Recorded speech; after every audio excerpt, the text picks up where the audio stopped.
dia a todos. Eu sou Laona Fontinelli, coordenadora geral do curso para concursos. Vou passar algumas informações aqui gerais a respeito desse nosso curso que está iniciando hoje. Banco do Brasil, Caixa Econômica e Banco do Nordeste. Tá? O início é hoje, dia 7/3. Nós temos 2 turmas. A turma noturna, que é reprise, e a turma vespertina, que é ao vivo. Tá? O início das duas, né, é hoje. E a turma vespertina ela vai ter o término dia 15 de abril e a turma noturna dia 16 de abril. A segunda aula da turma vespertina vai ser amanhã. O segundo dia de aula. Já o segundo dia de aula da turma noturna, que é a turma reprise, vai ser na terça-feira, dia 9. Tá, gente? Sempre à noite vai ser a reprise da aula da tarde do dia anterior. Nós vamos ter encontros de segunda a sexta, né? E aos domingos. Os encontros dos domingos são sempre comuns às 2 turmas, vespertina e noturna. Vão ser 20 encontros de segunda a sexta, 27 encontros, perdão, de segunda a sexta e 8 encontros aos domingos. Esse curso ele vai abranger o edital de escriturário do Banco do Brasil e Caixa Econômica e analista bancário 1 do Banco do Nordeste. Então, são para esses 2 cargos. Tá? A respeito das nossas ferramentas, que é muito importante, para que vocês tenham acesso, já a partir de hoje, ao material de apoio, a Rosana vai colocar para a gente uma imagem do cadastro provisório que é necessário ser feito para ter acesso ao material de apoio. É um banner verde, né, que fica no topo do site, ao lado esquerdo. Vocês clicam no banner, aí vai abrir para poder fazer um cadastro. Nesse cadastro, vocês devem colocar o e-mail corretamente, porque, através desse cadastro, quando vocês colocarem a opção enviar, vai ser enviado automaticamente para o e-mail de vocês, o que vocês colocaram lá no cadastro provisório, uma senha e o usuário provisório, até que as unidades efetivem a matrícula de todos os alunos. Tá? Rosana, mostra para mim, por favor, onde fica o usuário.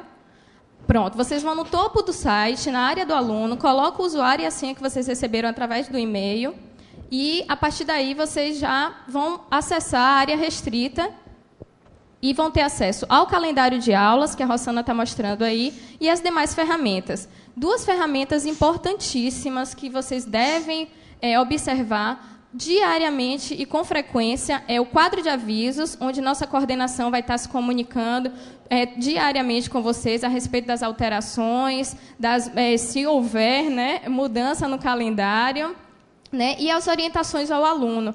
Todas essas 2 ferramentas ficam no topo do site, abaixo de onde vocês fazem o login, e é importante diariamente estar observando o calendário de aulas e além das orientações ao aluno, né, que vai ter passo a passo ali do que eu estou falando, e o quadro de avisos. Tá? Qualquer dúvida, qualquer informação, vocês devem mandar um e-mail para o Fale Conosco, tá? E nossa coordenação vai estar à disposição de vocês para estar auxiliando no que for necessário. Hoje nós vamos iniciar o curso com o nosso querido professor Guilherme Cabral. Né? Eu, de antemão, já agradeço aqui a participação do professor Guilherme Cabral em nosso curso. Né?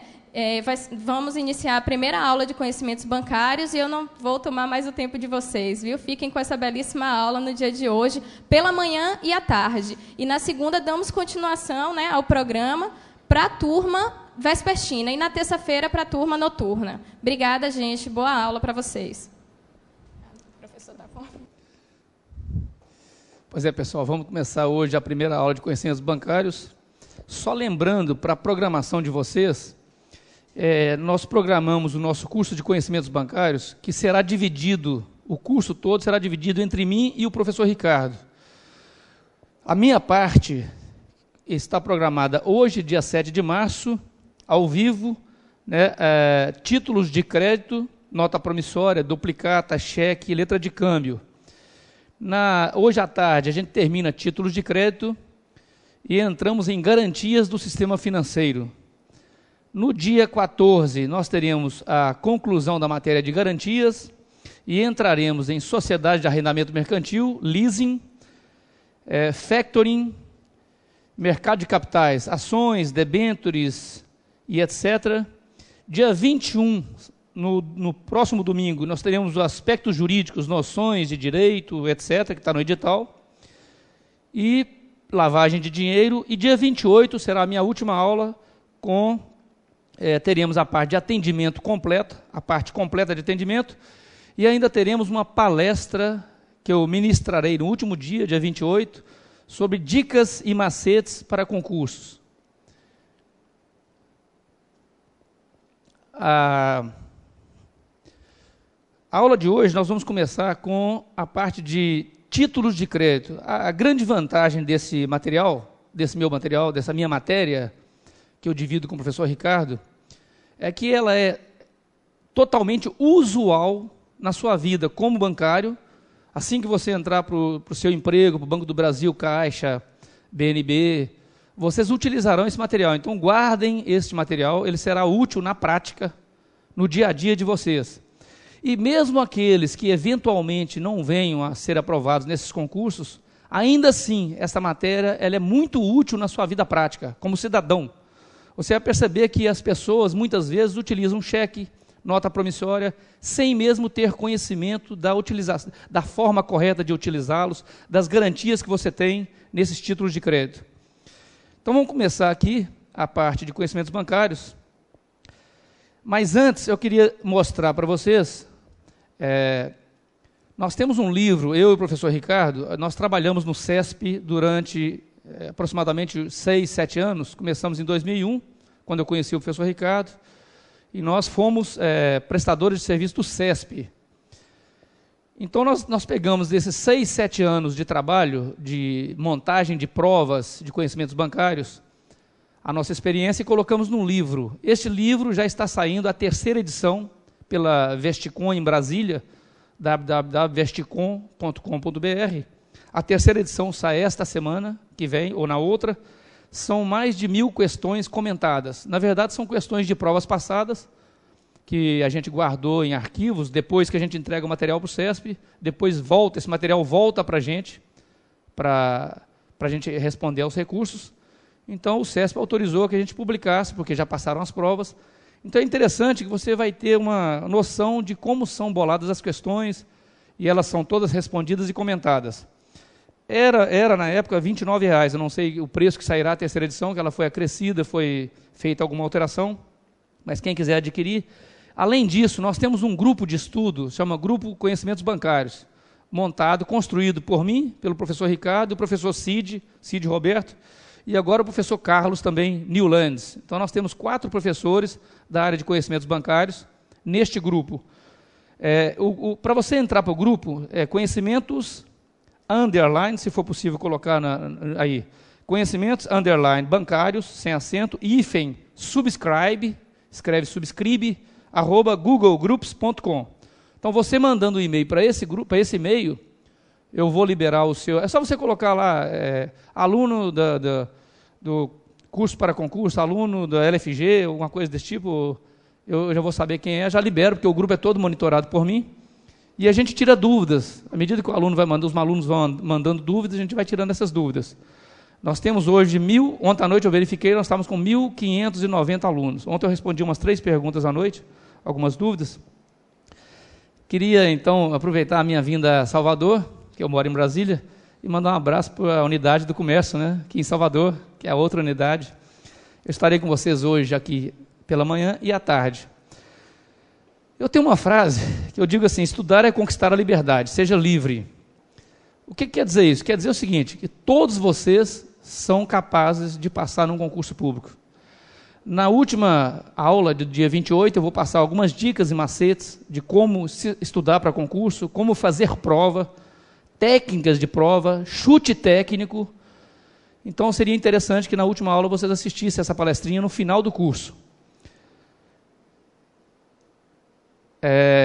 Títulos de crédito. O que é um título de crédito? Título de crédito é um papel, é um simples papel.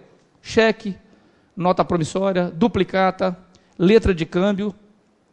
Na verdade, o título de crédito, nós temos hoje no Brasil 43 títulos de crédito diferentes. Os que mais caem em concurso, particularmente o Banco do Brasil, Caixa, Banco do Nordeste, etc., são cheque, letra de câmbio, nota promissória e duplicata. E também nós vamos ver as debêntures, ações, aquelas que mais caem em concurso.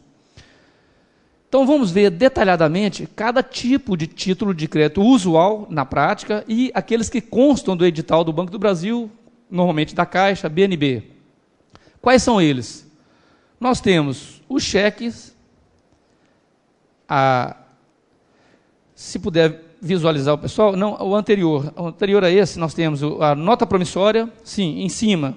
Logo acima nós temos um modelo de nota promissória, não está muito visível, mas dá para perceber. É o mais conhecido, nota promissória e cheque são os mais conhecidos, porque você usa na prática, né? O de cima é a nota promissória, do meio nós temos um cheque, o modelo de um cheque, que é muito conhecido por vocês todos. Abaixo nós temos a duplicata. A duplicata ela não é por completo conhecida.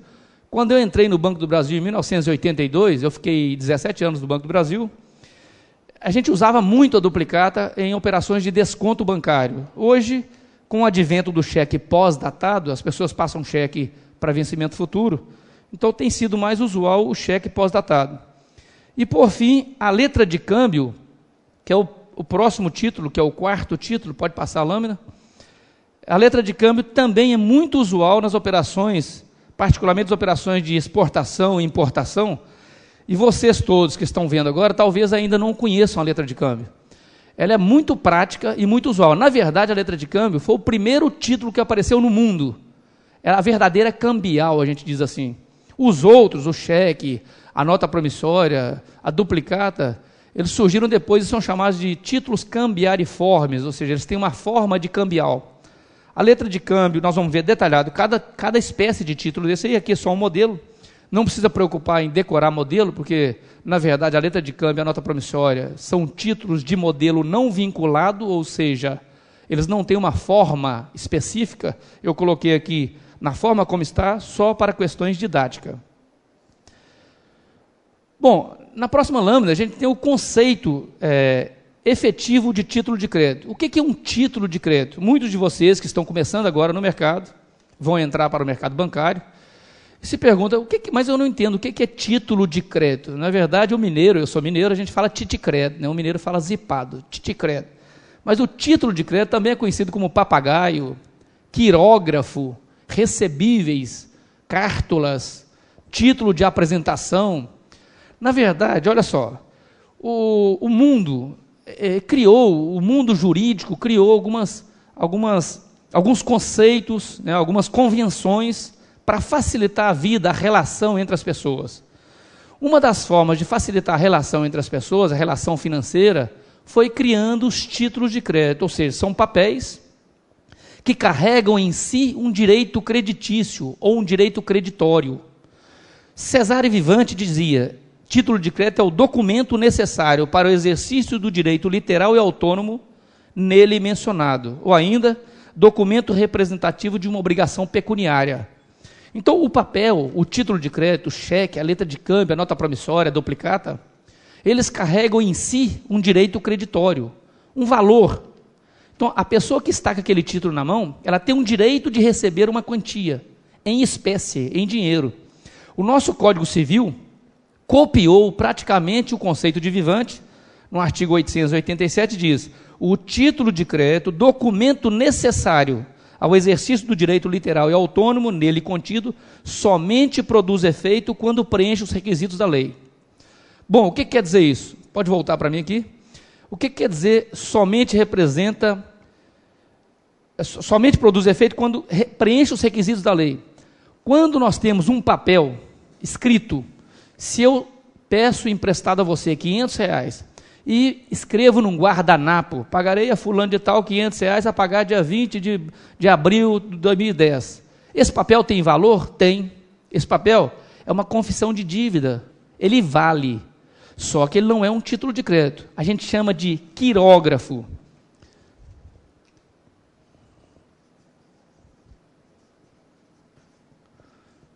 O que é um quirógrafo? Quiro, mão, grafo. Uma confissão de dívida, escrita à mão. O quirógrafo é qualquer papel, qualquer confissão de dívida. Os títulos de crédito, eles são confissão de dívida.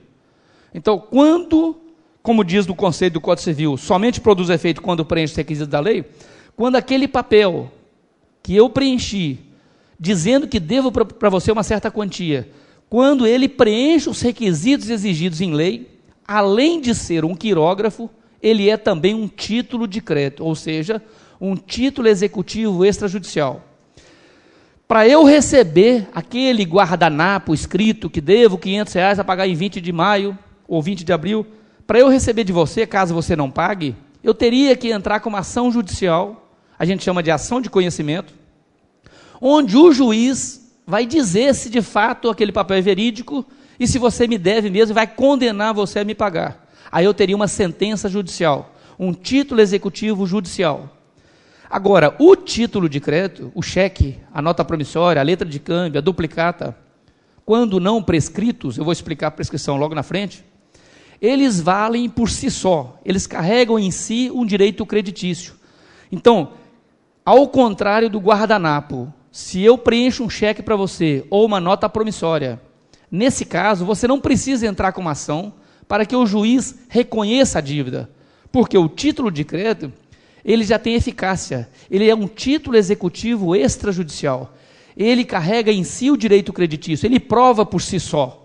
Então eu já entraria com uma ação de execução direto, ou seja, o juiz, ao invés de verificar a veracidade, quando for título de crédito, o juiz já manda penhorar bens do devedor. Então a ação é muito mais célere. Então o título de crédito, ele é autoexecutável, ele é facilmente recebível. A função dele, originária, é que o cidadão não precisasse mais ficar carregando dinheiro, carregando ouro e etc. Naquela época, quando surgiram os títulos, primeiramente, o cidadão carregava ouro, carregava vaca, carregava aquilo que ele produzia para praticar, a gente chamava de escambo, troca. Eu tinha vaca, você tinha feijão, eu levava a vaca, trocava com você pelo feijão. Só que nesse íntere, nesse meio, ao ser transferido material de um lado para o outro, os ladrões roubavam, furtavam.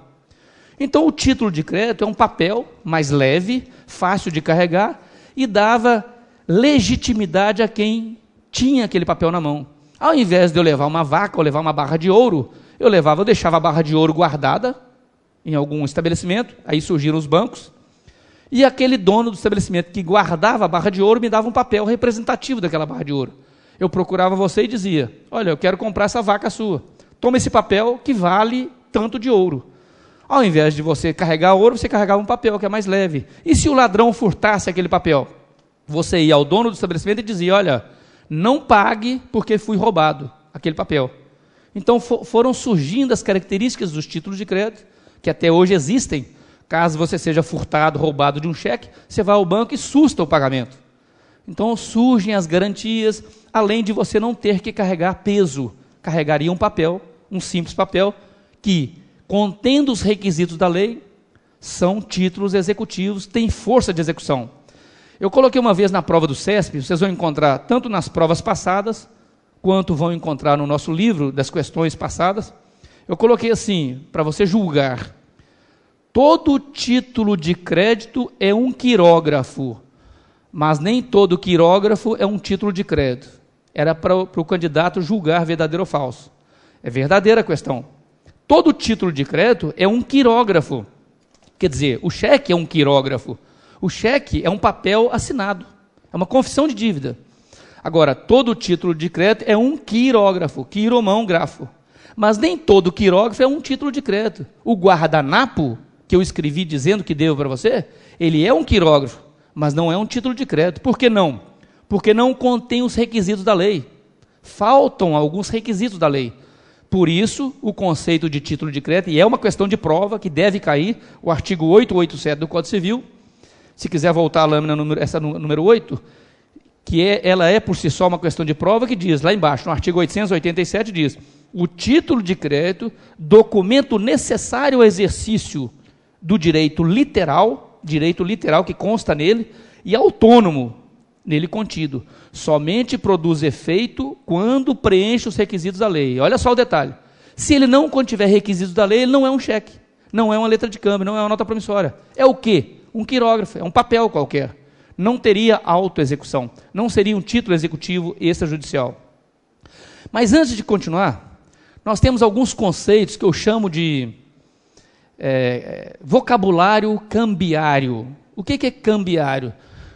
Quando a gente estuda para concurso, cambiário. Quando a gente estuda para concurso, é importante para vocês que estão começando agora, que entendam alguns termos específicos. Concurso não é só estudar, não é só decorar. Existem termos técnicos que são específicos para cada área. Por isso eu digo, eu tenho já um dicionário de conhecimentos bancários, lá no nosso grupo, que eu dei o endereço para vocês podem baixar o dicionário, que trazem, né, alguns conceitos importantes. O CESP, a Sesgran Rio, as instituições de concurso, elas utilizam necessariamente o vocabulário específico de cada área. Se eu estudo biologia, eu tenho que ter um dicionário de biologia, não é o Aurélio. Se eu estudo direito, eu tenho um dicionário jurídico. Se eu estudo direito bancário ou conhecimentos bancários, eu tenho que ter um dicionário de conhecimentos bancários. Eu coloquei, só para você ter uma ideia, eu coloquei uma questão do CESP assim, ó.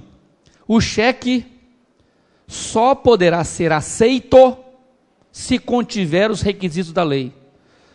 Por incrível que pareça, 86% erraram essa questão. Questão fácil. A lei do cheque, ela diz assim, o cheque, a lei uniforme de Genebra, toda vez que eu disser LUG, se eu disser durante as aulas LUG, entenda Lei Uniforme de Genebra, que traz a legislação mundial de todos os países que foram signatários da Lei Uniforme de Genebra. A LUG, no artigo 4º, diz, o cheque não pode ser aceito. A menção de aceite lançada no cheque considera-se como não escrita. Aí você fala, mas engraçado, quer dizer que um cheque não pode ser aceito? Verdade, é exatamente isso, o cheque não pode ser aceito. Eu não estou falando o verbo aceitar do português. Quando eu chego no estabelecimento bancário, quando eu chego no estabelecimento, um restaurante, um posto de gasolina, tem aquele cartaz, não aceitamos cheque. Aí eu brinco com a minha esposa, óbvio, cheque não admite aceite. Aceite é um termo técnico. Então, antes de começar efetivamente a matéria de cheque, letra de câmbio, nós vamos entender alguns termos